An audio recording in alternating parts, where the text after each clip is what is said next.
ग्रंथ चल रहा है राजवार्तिक, और पहले अध्याय की समाप्ति में नए का वर्णन यहाँ पर कर चुके थे, उसका उपसंहार कर रहे हैं यहाँ पर लगभग। नैगम संग्रह व्यवहार ऋजु सूत्र शब्द समभिरूढ़ और एवं भूत नय, ये बता दिया। सबसे मुख्य बात क्या कि नए जो हैं वो परस्पर सापेक्ष कार्य करते हैं, ठीक है, और उनकी सापेक्षता से ही हमारा कार्य सिद्ध हो पाता है। बिना निरपेक्षता से कार्य की सिद्धि नहीं होगी। पुरुषार्थ क्रिया के साधन में समर्थ होते हैं एक दूसरे के मिलाकर। निगम ने बताया था संकल्प को ग्रहण करता है, संग्रह ने सबको अभेद रूप से ग्रहण करता है, व्यवहार ने संग्रह के द्वारा ग्रहित को भेद करके ग्रहण करता है, ऋजु सूत्र ने एक समय की पर्याय को ग्रहण करता है, और शब्द समभिरूढ़ और एवं भूत ने शब्दों के माध्यम से व्याख्यान करते हैं। तो इसमें अब आप कहते हैं ये चीज़ थोड़ी सी नहीं ऐसे समझ में तो आया मुझे। ये नए गौण और मुख्यता की विवक्षा से परस्पर सापेक्ष होकर सम्यक दर्शन के कारण बनते हैं, ठीक है। तो सम्यक दर्शन के कारण बनते हैं, इसका मतलब क्या है कि सम्यक दर्शन होने में ये सहकारी निमित्त है, ठीक है, साधन है ना, साधन है। तो ये कैसे साधन बनेंगे? सापेक्ष होंगे तो ही। सापेक्ष नहीं होंगे तो मिथ्या हो जाएंगे, तो मिथ्या हो जाएंगे तो मिथ्या के कारण बनेंगे। सापेक्षता तो में सापेक्षता यानी मुख्य और गौण होकर ही काम करते हैं, ठीक है। नए का काम ही ये होता है, मुख्य और गौण होता है नए। प्रमाण में मुख्य गौण नहीं होता, प्रमाण में पूरा वो उभय रूप होता है, वो पूरा दोनों ही मुख्य होते हैं वहाँ पर। और मुख्य होते हैं कहा जाए तो दूसरा गौण सामने आ जाएगा, लेकिन मुख्य कहना भी नहीं, वो तो पूरा का पूरा ही है प्रमाण। जो ज्ञाता है हाँ, वह ऐसा तो सोचेगा नहीं कि यानी एक नए को कह रहा है तो मैं इसको गौण कर रहा हूँ, तो वो सोचेगा नहीं, या फिर लेकिन इसमें सापेक्षता के अपन साथ क्या मैं कर रहा हूँ। अपन ने क्या कहा, नए कहाँ प्रारंभ होते हैं? जिसको प्रमाण का ज्ञान है वो ही नए से बात कर सकता है। जिसको वस्तु की प्रमाणता का ही पता नहीं है वो नए कहाँ से बात करेगा? प्रमाण के बाद नए स्टार्ट होता है, ठीक है, क्या बिना प्रमाण के नए स्टार्ट ही नहीं होता, सही, उसको दुर्नय कहते हैं, अच्छा, ठीक, ठीक है। तो बोलते समय तो ये नहीं सोचता है कि हम इसको गौण किए हैं, ये तो हम समझने की बात कर रहे हैं नए के विषय की। तो वहाँ पर ऐसा नहीं होता है। हमने महावीर स्वामी की जय बोल दी तो वहाँ पर हम ये दिमाग नहीं लगाया कि हम बाकी को गौण कर रहे हैं। अरे आज महावीर भगवान का जयंती है तो हमने महावीर भगवान की जय बोल दी, है ना, लेकिन उसको 24 तीर्थंकर का बोध है कि नहीं है? बोध तो है ना, ठीक है, बोध है, तो उसने भी जय बोली। तो वहाँ ऐसा नहीं होता है कि अब मैं इसको गौण करूँगा, इसको मुख्य करूँगा, अब ये मैं बोलूँगा। ये अपन व्यवहार में सारे काम वैसे सहज रूप से चलते हैं। अब उनको काम चलने में आपके पीछे उसमें रीज़न क्या है, यहाँ पर हम उसको डीप से पढ़ रहे हैं। क्योंकि तो वो प्रमाण जो कहा है सामान्य से सम्यक ज्ञान को प्रमाण कहा है, हाँ, ठीक है, और हम कह रहे हैं कि नए जो है ये सम्यक दर्शन में कारण बन रहे हैं। हाँ, तो सम्यक ज्ञान तो सम्यक दर्शन के बाद होगा, हाँ, तो उससे पूर्व जो आपके नए का ज्ञान है या जैन नए का प्रयोग है, लेकिन पुरुषार्थ क्रिया में के साधन में समर्थ होते हैं। हाँ, कोई भी क्रिया करोगे, कोई भी, हाँ,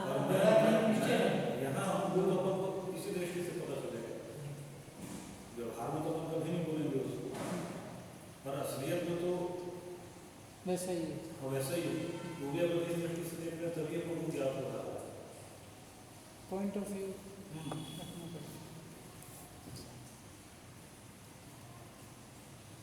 क्या हुआ? पहले सम्यक दर्शन होता है, फिर ज्ञान सम्यक होता है, ये कहना चाहते हो। और लेकिन अपन नए कह रहे सम्यक ज्ञान का अंश है, और ये फिर कैसे उसमें कारण होता है ना? इसको अपन ने बाद में लेके पहले ले लिया। प्रमाण का अंश है नए और सम्यक दर्शन का कारण है। हाँ, यहाँ तक ठीक तो है। सम्यक दर्शन तो का कारण है। सम्यक दर्शन से पूर्व अपन प्रमाण को हाँ, सम्यक अब ज्ञान को एक कैसे बात समझना, सम्यक दर्शन के पहले ज्ञान सामान्य की चर्चा सुनी है ना आपने। तो ज्ञान सामान्य जब सापेक्ष हो जाते हैं तभी तो सम्यक दर्शन होता है ना। सही। तो शायद ज्ञान सामान्य की सापेक्षता ही सम्यक दर्शन का कारण हुई ना। तो इसलिए वो सम्यक दर्शन के कारण हो। बिना जाने कोई वस्तु का श्रद्धान कैसे करोगे आप? नहीं, मैं वो देख रहा था नए से पूर्व प्रमाण का हाँ। होगा ना। तो नए से पूर्व प्रमाण का ज्ञान यानी नए प्रमाण का ये होना चाहिए। हाँ, वो नए की परिभाषा हमने शुरू में जब यहाँ चालू की है तब शुरू में हमने वो तो आपको एक देश बताई और थी। सर्वदेश की बात है। एक देश सर्वदेश की नहीं है। सर्व- प्रमाण के द्वारा ग्रहित अर्थ के एक अंश को कहने वाला नय है। क्या है? यानी ये कहते हैं ना जितना हम जानते हैं उतना उसमें कुछ अंश हम कहते हैं। फिर आप प्रमाण नहीं समझे क्या? प्रमाण यानी क्या? प्रमाण यानी जो वस्तु के सर्वग्राह को विषय करे। हाँ, सर्व को विषय करने का मतलब सर्व को विषय यानी सर्व सर्व का अर्थ जो मूल है, जो मुख्य है। मूल नहीं, हमने बताया था सबसे मूल बात उभय धर्म को स्वीकार करना, ये प्रमाण का हुआ अर्थ। उभय धर्म। उभय धर्म सत असत दोनों रूप वस्तु को स्वीकार करता है। हाँ। तो ये सर्व का मतलब ये।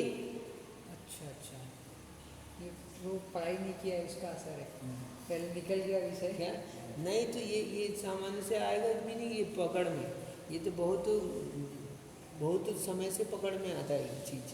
प्रमाण सकलादेशी प्रमाणाधीना, तो सबको मालूम है सकलादेशी प्रमाणाधीना। किसी से बोलोगे तो प्रबली भाषा यही बताएगा, लेकिन सकल आदेश का अर्थ समझना इतना सरल नहीं है। 10 शास्त्र ये विषय आज क्लियर होगा ना। हाँ कि ये नए गौण, क्योंकि हम सामान्य से नए प्रमाण अधिगम हाँ या इनसे तो ये हम पढ़ लेते हैं, लेकिन क्लियर अब ये यहाँ से हुआ कि वो रिलेट होके ये नए हमारे सम्यक बस दर्शन का कारण बनेंगे, बिना रिलेट हुए नहीं होंगे। और जो प्रमाण है वो सर्व को ग्राह करेगा, और सर्व वो है जो परस्पर विरुद्ध धर्म को स्वीकार करेगा। हाँ, वही अनेकांत है, वही प्रमाण। ठीक है। ठीक है। और फिर उसमें अंश को कहेगा, सर्व को जानकर अंश को कहेगा। या जिस समय सत की बात करेंगे हम, वस्तु के अस्तित्व की बात करेंगे, वस्तु है, उस समय असत की बात तो नहीं कह पाएंगे। जिस समय हम असत की बात करेंगे उस समय सत की नहीं कह पाएंगे। तो ये अंश ही हुआ ना। तो कथन तो करेंगे तो अंश का ही कथन होगा, पर अंश का कथन करते हुए पूरी वस्तु हमारे दिमाग में है। इसलिए पूरी वस्तु दिमाग में होने से का मतलब यही है कि आप अंश का जिस सत का कथन कर रहे हो तो असत गौण हो गया, और जिसको पूरी वस्तु का ही पता नहीं है तो अब वो सत का कथन करे चाहे असत का कथन करे, उसको तो ये पता ही नहीं है कि इसका दूसरा पक्ष है। मतलब वो अंश को ही मूल मान सकता है। हाँ गलत हो जाएगा। हाँ, तो वो दूसरा पक्ष उसको पता ही नहीं है ना। दूसरे और पक्ष से हमारा- अनभिज्ञ होने के कारण से उसका वो सत जो है वो मिथ्या ज्ञान कहलाता है, दुर्नय कहलाता है, एकांत कहलाता है। ठीक है, ऐसा है। ये तो ठीक, ये इतना विषय हो गया। अब उसमें यहाँ लिखा है कि संशय विपर्य और अध्याय रहित मान हाँ। जो है वो प्रमाण है, हाँ और प्रमाणाभास भी है। हाँ। प्रमाणाभास भी इन्हीं यानी प्रमाण से युक्त वस्तु के विरुद्ध धर्मों को जानना तो नहीं बनेगा पर्याय विशेष में। अगर प्रमाणाभास के साथ अगर धर्मों को जाना तो वो नए नहीं बनेगा, कैसे बनेगा? दुर्नय बन जाएगा। सीधा सीधा गलत चीज से गलत निकलेगा ना अंश। प्रमाण ठीक है। आपने गलत, पहले ही आपको वस्तु स्वरूप भी नहीं पता, वस्तु क्या है, वस्तु ही कहेंगे, वस्तु नहीं जानते हो, तो अब वस्तु का अंश आप बनाओगे कैसे? क्या? अरे आटा जानते हो तब तो रोटी बना पाओगे, आटे का ही पता नहीं है। तो तुमको आटा नहीं समझ में आता, तुमसे रोटी कहाँ बन पाएगी। सही।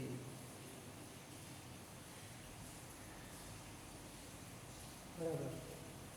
तो हमें फिर उस संशय, हम जो जान रहे हैं उसमें संशय, विपर्य, अनध्यवसाय, इसका भी निर्णय करना पड़ेगा कि जो प्रमाण का विषय हम बना रहे वो इन तीनों से मुक्त हो। हाँ, वो तो पहले ही पता चुकी, वो तभी प्रमाण हुआ। प्रमाण का मतलब ही यही होता है कि तीनों से रहित होने का मान करना, और उसमें प्र लगाए उपसर्ग हमने विशिष्ट मान किया है, प्रकृष्ट मान है। तो प्रकृष्ट है तो वो चीज़ें नहीं हो सकती है, उसके कारण से तो मिथ्या होती है, तो वो प्रमाण कैसे होगा। सही।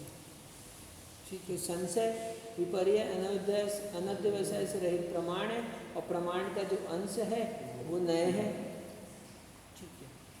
अब और इसमें कहते हैं जैसे यथोपाय विनिवेश्यमान परस्पर सापेक्ष तंतु आदि पट यानी वस्त्र इस नाम को प्राप्त होते हैं। अब यहाँ पर नए की चर्चा चल रही है, तो हमने बोला नए जो हैं परस्पर सापेक्ष होंगे तो काम के हैं। तो दृष्टांत में यहाँ कह रहे हैं ये बना है ना, तो ये कैसे बना, तंतुओं से। तो ये इन धागों से बना, ये धागे दिख रहे हैं इसमें, इन धागों से बना। तो एक तरफ के धागों से बन गया क्या, एक ताना है एक बाना है, दोनों मिले तो ये पट बन पाया है ना, इधर से भी और इधर से भी, तब ये वस्त्र बना है। ये दोनों परस्पर सापेक्ष हुए, एक दूसरे की अपेक्षा रखते हैं, नहीं रखते होते तो स्वतंत्र होते तो बनता नहीं, तो ये परस्पर सापेक्ष किया हमने इसको, तो वस्त्र बन पाया। तो जिस प्रकार परस्पर सापेक्ष विनिवेश करने से ये पट वस्त्र, ये धागा जो है वस्त्र रूप को प्राप्त होता है, और ये हमारे कार्य का होता है, काम का होता है। उस प्रकार से नए जो हैं परस्पर सापेक्ष होते हैं, और तब ये हमारे काम के होते हैं। ठीक है, ठीक। और शीत को निवारण करने में समर्थ होते हैं। ठंड लगेगी तो धागे से काम हो जाएगा क्या आपका, ठंड दूर हो जाएगी क्या, और उस धागा जोड़ के आप वस्त्र बना दोगे तो ठंड दूर हो जाएगी। ठीक है, स्वतंत्र तंतु पट बनाने में या शीत आदि निवारण करने में समर्थ नहीं होते। ठीक है, स्वतंत्र ले लो आप तंतु, उससे पट नहीं बनेगा। जैसे अकेला तंतु पट के द्वारा होने वाली अर्थ क्रिया नहीं कर सकता, वैसे ही निरपेक्ष नय सम्यक ज्ञान की उत्पत्ति में कारण नहीं बन सकते। ठीक है, जैसे तंतु जो है सिंगल, वो पट का काम नहीं करेगा, ठंड नहीं मिटेगी उससे जो वस्त्र का काम, वस्त्र से काम होना है वो तंतु से नहीं हो पाएगा, क्योंकि एक लोग सिंगल आप। ऐसे ही जो नए हैं, यदि आप सिंगल लोग सापेक्षता नहीं रखोगे उसमें, तो उससे सम्यक ज्ञान नहीं होगा। ठीक है। ठीक है, प्रश्न है, ऐसे नहीं छोड़ते, बिना प्रश्न की तो बात ही नहीं होगी। आपने बोल दिया धागा काम का नहीं है, धागा तो काम का है, बताते प्रश्न देखो। तंतु आदि का दृष्टांत विषम है, क्योंकि निरपेक्ष भी तंतु किसी अर्थ मात्रा को उत्पन्न करते हैं। आपने बोल दिया तंतु कैसे काम का नहीं है, तंतु तो काम का है। तंतु से हम क्या करते हैं, कुछ बांधते हैं, कुछ सिलते हैं, कुछ ना कुछ काम तो आते ही हैं। आपने बोल दिया तंतु काम का नहीं है, तो भैया आप हमारे अभिप्राय को समझे नहीं। हाँ, ठंड मिटाने की काम नहीं आएगा, तंतु काम का नहीं है, ये नहीं बोल रहे हैं। जो काम पट से हो सकता है वो काम तंतु नहीं करेगा, ये बोल रहे हैं, है ना। ऐसा नहीं बोल रहे कि काम का नहीं है, क्योंकि ऐसी कोई चीज़ नहीं जो काम की नहीं है। तो जैसे भिन्न भिन्न तंतु त्वचा की रक्षा करने में समर्थ होते हैं। आ जाओ वापस। उसी में तो एक भी तंतु वक्कल को बांधने में समर्थ है, परंतु परस्पर निरपेक्ष नय तो किंचित मात्र भी सम्यक दर्शन आदि को उत्पन्न करने में समर्थ नहीं होते। तंतु जो है वो बांधने में तो काम आ जाएगा, हाँ, कुछ ना कुछ काम में आ जाएगा, लेकिन नए यदि निरपेक्ष रखोगे तो वो कोई काम के नहीं, इसलिए तो कोई काम के नहीं। बस निरपेक्ष नया मिथ्या, समझ बस सारी भाषा में बोल दिया, अपन ने कल बोला था इस बात को। ठीक है। निरपेक्ष होने से गलत है। उत्तर देते हैं अभी देखो। ऐसा कहने वाला हमारे अभिहित अर्थ के अवबोध से अनभिज्ञ है। जो ऐसा कह रहा है कि तंतु काम के नहीं है ना, तंतु तो काम आते हैं, बांधने के काम आते हैं, और आप बोल रहे हो तंतु काम के नहीं है। तो आचार्य भगवान कह रहे हैं आपने हमारे अभिप्राय को नहीं समझा, है ना। हमारे अभिहित अर्थ के अवबोध से अनभिज्ञ हैं। अभिहित अर्थ के अवबोध से अनभिज्ञ है। ठीक, शास्त्रीय भाषा है, प्राचीन काल की भाषा है और प्रौढ़ भाषा है, अच्छी भाषा है, सुष्ठु। सामान्य लोगों के नहीं समझ में आती, लेकिन सुंदर है, माता जी ने बहुत अच्छे से लिखा है ना। तो अथवा हमारे अभिहित अर्थ को नहीं समझ करके ही दूसरे के द्वारा उपालंब देता है। क्या अभिहित अर्थ को नहीं समझा, यानी हमारा अभिप्राय कहने का मीनिंग अभिहित हमारे अभिप्राय अभिप्राय में क्या कहना चाहते हैं आपने नहीं समझे। हम तंतु काम का नहीं है कह रहे हैं, जहाँ पर वहाँ हमारे अभिप्राय क्या है कि ठंड मिटाने के काम का नहीं है। हमारा कहने का अभिप्राय क्या था, वस्त्र जो काम करता है वो काम तंतु से नहीं हो सकता, ये हम कह रहे थे। दृष्टांत को पकड़ लिया उसने, तंतु तो काम का है, काम में आता है। तो यह कहा भी है कि निरपेक्ष तंतु आदि में पटादि कार्य नहीं है, उनमें पटादि कार्य नहीं है, तंतु आदि कार्य है। पट का कार्य नहीं करता, तंतु अपना तंतु का कार्य तो करता है, पट का कार्य नहीं करेगा। उसके कार्य का निषेध नहीं कर रहे, हम पट के कार्य का निषेध कर रहे हैं। हमारा जो प्रयोजन है वो कार्य सिद्ध नहीं है। हाँ बस, तो ये जो निरपेक्ष नए हैं, यदि सापेक्ष नहीं करोगे तो सम्यक ज्ञान नहीं होगा, सम्यक दर्शन नहीं होगा। ठीक है, इनको सापेक्ष लोगे तभी काम हो पाएगा। वह तंतु आदि कार्य भी निरपेक्ष तंतु आदि अवयवों में नहीं है, अर्थात तंतु साध्य अर्थ क्रिया भी अपने अंशुओं की अपेक्षा रख कर के ही करता है। अब लो हमने फिर और बोल दिया क्या चीज़। अब आप कह रहे हो तंतु काम का है, तो तंतु भी जो आप काम का कह रहे हो कि निरपेक्ष रूप से तंतु काम का है, तो वो निरपेक्ष आप कह रहे हो, वो तंतु स्वयं सापेक्ष है। कैसे? कपास के अवयव सापेक्ष हुए हैं तब तंतु निर्मित हुआ है। हाँ, कपास यदि सापेक्ष नहीं होते तो तंतु का रूप नहीं बनता। तो हम इधर ऐसे भी नहीं छोड़ेंगे। देखो पहली बात तो हमने बता दिया कि आपने अभिप्राय को नहीं समझा। अब यदि आप जिद में अड़े हो तो सुन लो हमारी बात। क्या आई बात समझ में? अब वो कपास जो है परस्पर मिलके ही तंतु बन पाएंगे। यदि आप कहोगे कि निरपेक्ष है तंतु, तो तंतु तो निरपेक्ष तो तंतु भी नहीं बनता। तंतु भी कब बना? जब कपास सापेक्ष हुए, बहुत सारे कपास बन के उसके अवयव जो हैं, ये धागा देखोगे तो धागा क्या है, ये पूरा धागा एक है क्या? हाँ, तो ये अवयव रूप से है, तो ये अवयव भी इसके सापेक्ष हुए तब वो तंतु का रूप बना है। हम कह रहे हैं तो सापेक्ष होकर ही काम का हुआ है वो। तंतु भी जो आप कह रहे हो निरपेक्ष रूप से काम का है, तो वो निरपेक्ष होकर काम का नहीं है, वो भी सापेक्ष हुआ है तो ही काम का बना है। वह तंतु आदि कार्य भी निरपेक्ष तंतु आदि अवयवों में नहीं है। अच्छा लगा, ठीक है। अर्थात तंतु साध्य अर्थ क्रिया भी अपने अंशुओं की अपेक्षा रख कर के ही करता है। इससे जैन मत की सिद्धि होती है। ये बात हम कह रहे हैं, नए परस्पर सापेक्ष हैं, ये हमारे जैन मत की पुष्टि सिद्धि होती है, और ये वस्तु व्यवस्था की सिद्धि होती है। जो लोग एकांत से वस्तु को असत मानते हैं उससे काम नहीं बनने वाला। जो लोग एकांत रूप से वस्तु को सत ही मानते हैं उससे भी काम नहीं मानने वाला। तो जो परस्पर सापेक्ष मानते हैं, सदासत रूप मानते हैं, है ना, उसी से काम बनता है। अथवा शक्ति की अपेक्षा तंतु आदि, और सुनो अभी और बता रहे हैं, अभी ऐसे नहीं छोड़ रहे। शक्ति की अपेक्षा तंतु आदि में पट कार्य है ऐसा कहा जाता है, तो निरपेक्ष बुद्धि अभिधान रूप नयों में भी कारणवशात शक्ति की अपेक्षा सम्यक दर्शन की उत्पत्ति की हेतु की संभावना का सद्भाव है। निरपेक्ष बुद्धि इसलिए शक्ति रूप से अस्तित्व की अपेक्षा दृष्टांत साम्य है, विषम नहीं।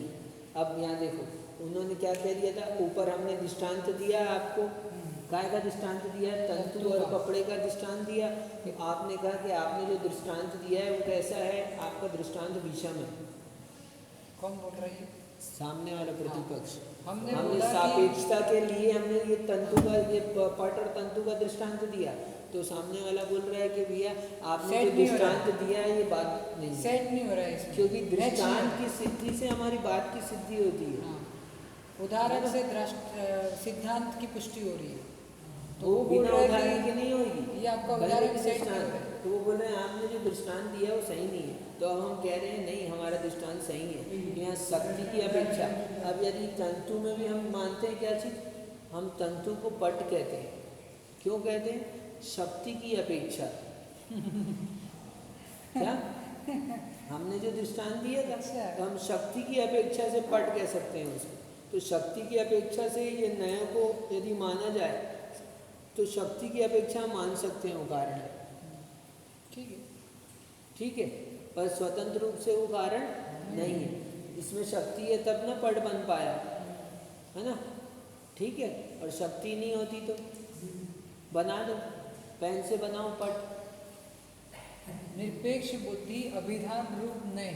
हाँ, निरपेक्ष बुद्धि कहाँ है? यहाँ से पढ़ो, कहाँ पढ़ रहे हैं आप? ऐसा कहा जाता है। हाँ, शक्ति की अपेक्षा तंतु आदि में पट कार्य है ऐसा कहा जाता है, ठीक है। हम क्या कहते हैं कि शक्ति की अपेक्षा से तंतु में पट का कार्य है, ठीक है। तो निरपेक्ष बुद्धि अभिधान रूप नयों में भी कारणवशात शक्ति की अपेक्षा सम्यक दर्शन की उत्पत्ति की हेतु की संभावना का सद्भाव है।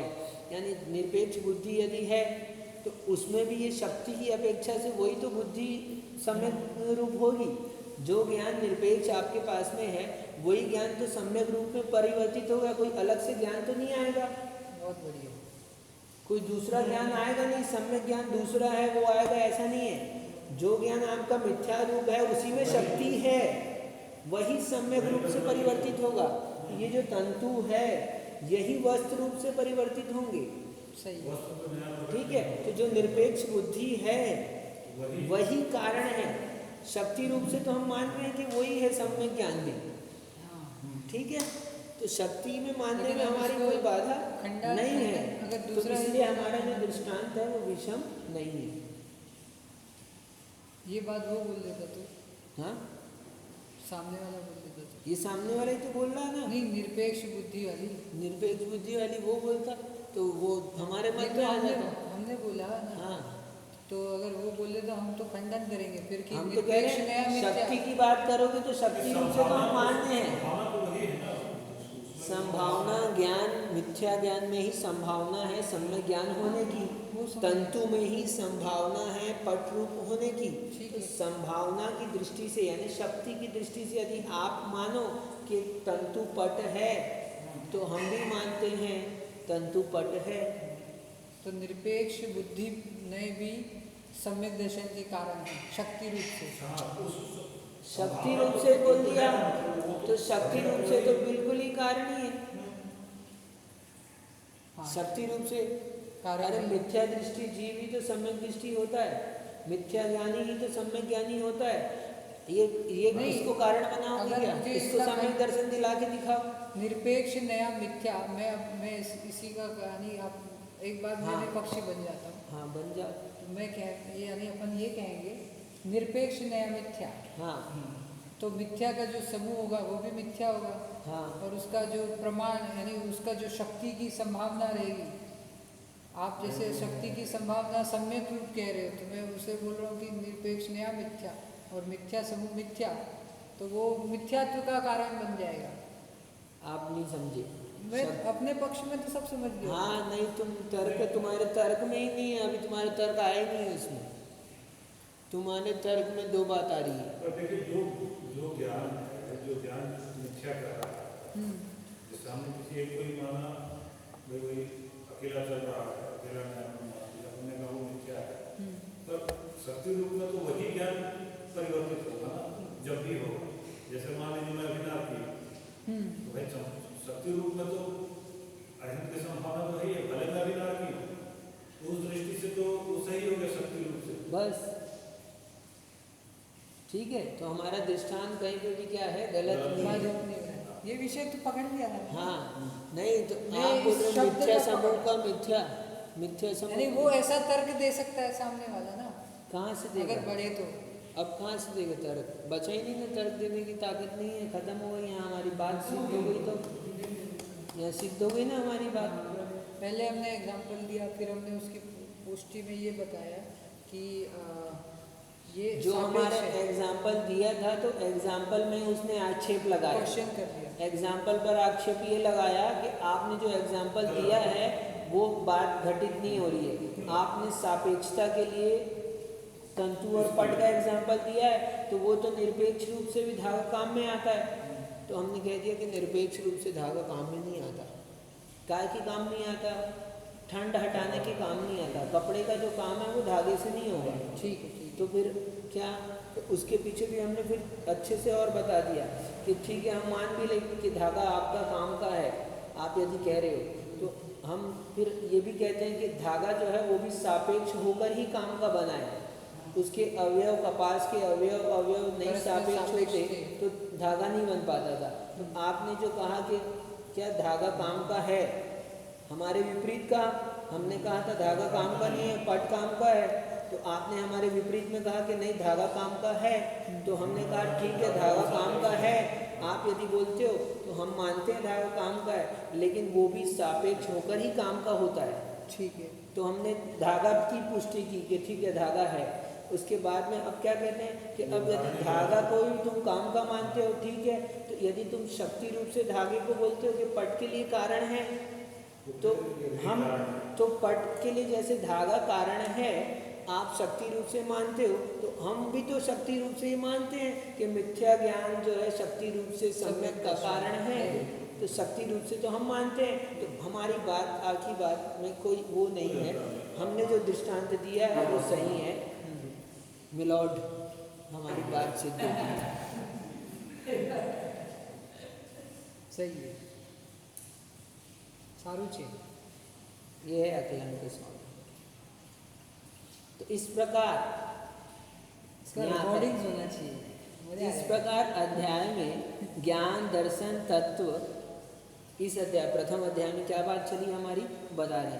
ज्ञान, दर्शन, तत्व, नयों के लक्षण और ज्ञान की प्रमाणता आदि का निरूपण किया गया है। पहले अध्याय में क्या चर्चा आई हमारी? ज्ञान, सम्यक दर्शन, ज्ञान चारित्राणी मोक्ष मार्ग, ये सूत्र दिया था। तो फिर सम्यक दर्शन क्या है वो बताया, तो तत्व बताए, है ना। तत्व क्या है? तो जीव, अजीव, आश्रय, बंध, समण, निर्जरा, ये मोक्ष तत्व है। इन तत्वों को जानने के उपाय क्या है? वो ज्ञान है ना। नए नाम स्थापना, द्रव्य भाव, तस्तन्यास, प्रमाण, नए रधिगम, इस तरह सूत्र देकर हमने बताया कि उस सम्यक दर्शन को जानने के लिए एक और किसी को भी जानने के लिए क्या कारण है? तो सम्यक ज्ञान कारण है, प्रमाण और नए कारण है। और फिर प्रमाण और नए के द्वारा तत्वों का, यानी तत्वों को भी जानने के लिए क्या कारण है? तो ये तत्वों को ऐसे जाना जा सकता है। तो इस तरह यहाँ पर तत्व, ज्ञान, दर्शन और तत्व की व्याख्या यहाँ पर पूरी हुई पहले। पहला अध्याय पूरा हो चुका है। इस प्रकार शुरू से सुनते तो और मजा आती है। लिखित नहीं था कभी। हाँ, पहले से तो तो इस प्रकार तत्वार्थ वार्तिक व्याख्या अलंकार में प्रथम अध्याय समाप्त हुआ। लघु हव्य नृपति के वर अर्थात ज्येष्ठ या श्रेष्ठ पुत्र निखिल विद्वत जनों के द्वारा जिनकी विद्या का लोहा माना जाता है, जो सज्जन पुरुषों के हृदय को आह्लादित करने वाले हैं, वे अकलंक ब्रह्मा जयशील रहे। बोलो अकलन स्वामी महाराज की जय। ये अक्लांत स्वामी की स्तुति में लिखा है ये 2 पद 2 लाइन। जिया चिर्म अक्लंक ब्रह्मा लघु हव्य नृपति वर्तनया। अक्लांत स्वामी का परिचय दिया है यहाँ पे। लघु हव्य साउथ के क्षेत्र में नृपति यानी राजा थे, राजा के पुत्र हुए हैं ऐसे अक्लांत स्वामी। अब दूसरा अध्याय चलेगा, भावों की चर्चा यहाँ पर प्रारंभ होगी और बढ़िया सुंदर दूसरा अध्याय अपन कल से, है ना? ठीक है जी करने चालू। सुयश सागर जी महाराज जी की बस इससे एक्सप्लेन करने वाले नहीं रहते तो अपन लोग कहाँ के कहाँ पढ़ के आगे बढ़ जाते हैं। नहीं हम तो नहीं, इसका भी एक बहुत अरे विशिष्ट महत्व है। तुम लोग नहीं रहते तो हम किसको बताते बताओ। अरे तुम लोग नहीं रहते तो हम किसको बताते, हमको भी नहीं समझ में आता। हाँ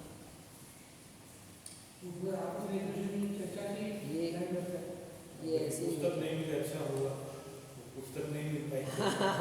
नियोग देखो, नियोग सत्य शासन परीक्षा कहाँ मिली अपने को? नहीं तो यही पढ़ते हैं अपन फिर। लेकिन अब ठीक है, चलने दो, इसी को चलने दो।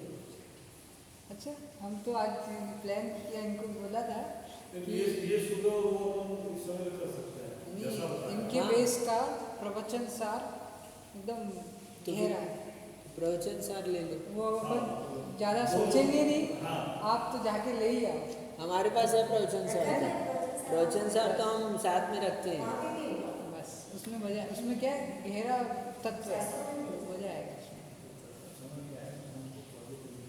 क्या है, ये धर्म परीक्षा ये पढ़ सकते हैं, नहीं इंडिविजुअल भी पढ़ लिया तो हो जाएगा। सेल्फ वो तो छोटे लोगों के लिए, तुम्हारे लिए थोड़ी ना यार। हम ये इन्हें यही बोला सुबह में, कुछ इन्हें नहीं है, यही इसको बोला। उसको पढ़ने की जरूरत नहीं है। क्या ये सब पढ़ा हुआ है। अरे अभी बताया ना, अभी क्या बोला अभी कि वो ज्ञान ही चेंज हो जाता वो है। इतना सा होता है। ट्रिक होती है, ट्रिक। वो एक ट्रिक, एक चाबी घुमा दी ना तो अब पूरा का पूरा वो ज्ञान इनका इधर ट्रिक चेंज हो गया। वस्तु समझ में आ गई, ये इतना सा समझ में आ जाए, वस्तु बस समझ में आ जाए, ये बेस है। ये हम जो बताए ना वस्तु, ये बेस है। ये जिसको समझ में आ गई ना उसको सब समझ में आ जाएगा। इसकी चर्चा सुबह रखते हैं। ठीक है, तो इसको रख लेते हैं, दोपहर में प्रवचन सार रख लेते हैं, है ना? बढ़िया हो जाएगा हमारे लिए भी। नमो ओरियंट का प्रवचन सार का व्याख्यान नहीं किया है, प्रवचन सार से जो लोग सुनेंगे ना यहाँ पे अध्याय। जबरदस्त। अच्छा इस समय मतलब ये जो आएंगे नहीं, ये लोगों के बेचारे दुखी हो जाएंगे। नहीं इजी वाला तो सुन लेंगे, ये वाला थोड़ा नहीं समझ में आएगा। नहीं आएगा, ये भी आ जाएगा, महाराज जी के मुंह से सब समझ में आएगा।